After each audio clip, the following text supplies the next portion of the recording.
Good morning, day 13। আর আমাদের পা অনেকটাই অ্যাক্টিভ হয়ে গেছে। সব থেকে বড় বিষয়, আগের দিন আমি হয়তো একটু বেশি এক্সারসাইজ করেছি, তো পাটা অনেকটা স্টিফ হয়ে গেছে। তো আইসিং তো করেছি। আর সব থেকে আজকের করবো একটু রিল্যাক্সেশন, স্ট্রেচিং আর একদম বেসিক যে কন্ডিশনিংগুলো আছে হাঁটুর জন্য পার্টিকুলার, ওগুলোর ওপরে জোর দেবো। আর মেয়ে বা আপার পার্ট যেটা আমরা করি সেটা তো করতেই থাকবো। কোচের মতন আর কি কাজ করছি সব একদম। এটাকে জাস্ট হাঁটুর তলায় দিতে হবে, দিয়ে হাঁটুটাকে নিচের দিকে প্রেস করতে হবে। Just press down. 1 2 3 4 5 6 7 8 9 10 10 into 5, তো 50 হয়ে যাবে আমাদের। টোটাল 50 করবো আমরা, 5টা সেট। ঠিক আছে, এই যে পরে পরে স্ট্রেচিংটা করতে হবে। 1, এটা 10 টাইম করলাম আমরা। 2 3 4 5 6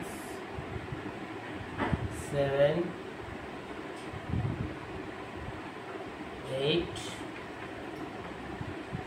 9 10। এই প্রেশারটা দিয়ে আমরা টোটাকে উপরে তোলার চেষ্টা করব। 1 2 3 4 5 6 7 8 9 10 10 into 5 সেট 50 আমাদের কমপ্লিট হয়ে যাবে। আজকে রিল্যাক্সের ওপরই থাকবে, আইসিং স্ট্রেচিং এর ওপরে একদম ইজি এক্সারসাইজ, যেটা হাঁটুর জন্য স্পেসিফিক। 6 7 8 9 10। হোল্ড। 1 2 3 4 5 6 7 8 9 10 and hold. ওকে, আমাদের এই রিল্যাক্সেশনটা খুব প্রয়োজন, যেটা হচ্ছে এই পা মানে হাঁটুর পজিশনটা বাইরে রেখে একদম এন্ডে গিয়ে একটুখানি হোল্ড করা।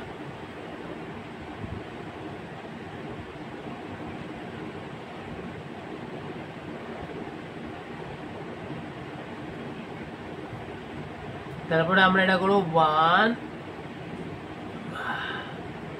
2 3 4 5 6 7 8 9 and 10 into 5 set. Okay, 2 3 4 5 6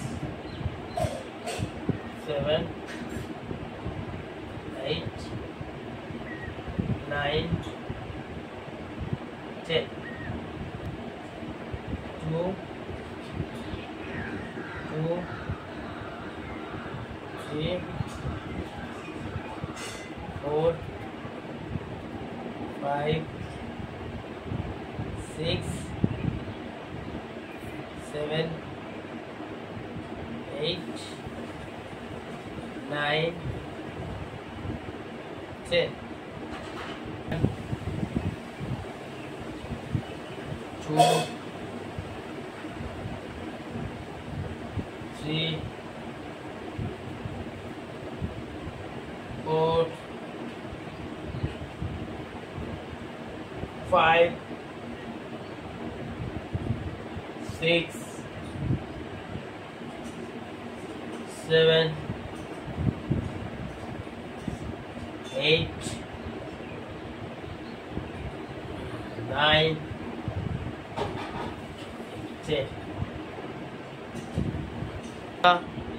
tight থাকে যে সেটাকে বেন্ডিং করতে হয়, অপোজিট স্ট্রেচ করতে হয়, বেন্ডও করতে হবে, স্ট্রেচও করতে হবে, স্ট্রেংথও বাড়াতে হবে। তো এতগুলো কাজ আছে আমাদের এসিএল অপারেশনে পড়ে। কেন এই নিয়ে আমার দুটো এসিএল অপারেশন হলো, তার সাথে অ্যাঙ্কেলটাও একটা সার্জারি হয়েছিল, আর নাকেও একটা সার্জারি হয়েছিল। আমাদের নিয়ার অ্যাবাউট 4টে সার্জারি হয়েছে। তো এরপরেও আমরা যুদ্ধ করে যাচ্ছি, এগিয়ে যাচ্ছি।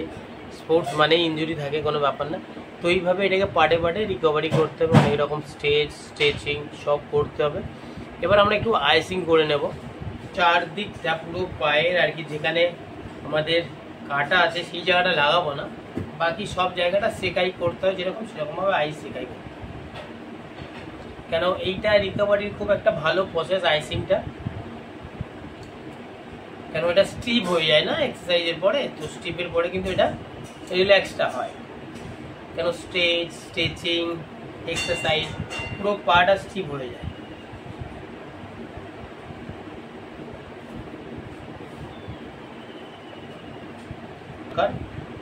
যেমন আমরা আইস বাথ করি প্র্যাকটিস, ওভারলোড হয়ে গেলে, বডি স্টিপ হয়ে গেলে, সানা bath, steam bath, ice bath. তো এইরকমভাবে আমাদের বডি রিকভারি এরকমভাবে করতে হয়। একটা স্পোর্টসম্যানের অনেক কিছু লাগে,